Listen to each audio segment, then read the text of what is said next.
I know you're feeling like you're not qualified. You're feeling like you don't have what it takes. Your naysayers have told you to pack up and call it quits. You're looking at the comments. You're looking at what people say. You're looking at what people think. You're sizing yourself up to the next person and the next person. But I'm here to tell you that God looks at the heart. Man look at the outer appearance. Man see with their naked eye. But God sees the heart. Saul was the king, but with his disobedience, God had Samuel move on and anoint David's head. And he chose David. I'm sure David had naysayers.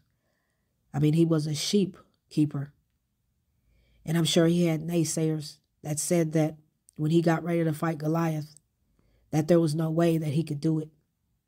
I'm sure he had naysayers standing around saying he was puny, he was unqualified to do what God had called him to do.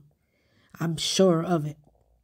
But then as he swung that slingshot and hit that giant in the middle of the forehead and dropped him, the naysayers were jaw dropped. I'm sure that they were surprised at what happened. I'm sure of it. You see, God calls the misfits. God calls the unqualified.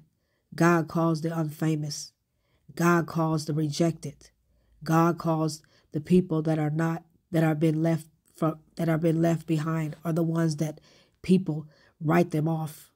God calls those, because when God shows up on the inside of you, you do something, and you're doing things that God called you to do. That's when God can get the glory, because they know that you could not do that by yourself. There's no way you could have done it by yourself. So then God can get the glory. And that's why God is able to use you. That's why all the stuff that you've been going through, the enemy knows. The enemy knows what's on the inside of you more than you know. He knows what God is calling you to do. You've been called for such a time as this. God is using you in a mighty way. Step out, step forward. Do not let the naysayers make you back off of your calling.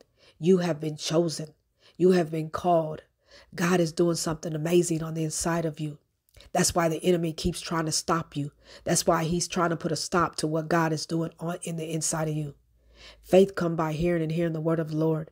Hear this. It's not by might nor by power, but by the Spirit of the Lord, that you will move forward and you will do what God has called you to do.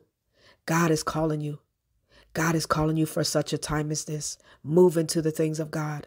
Be blessed.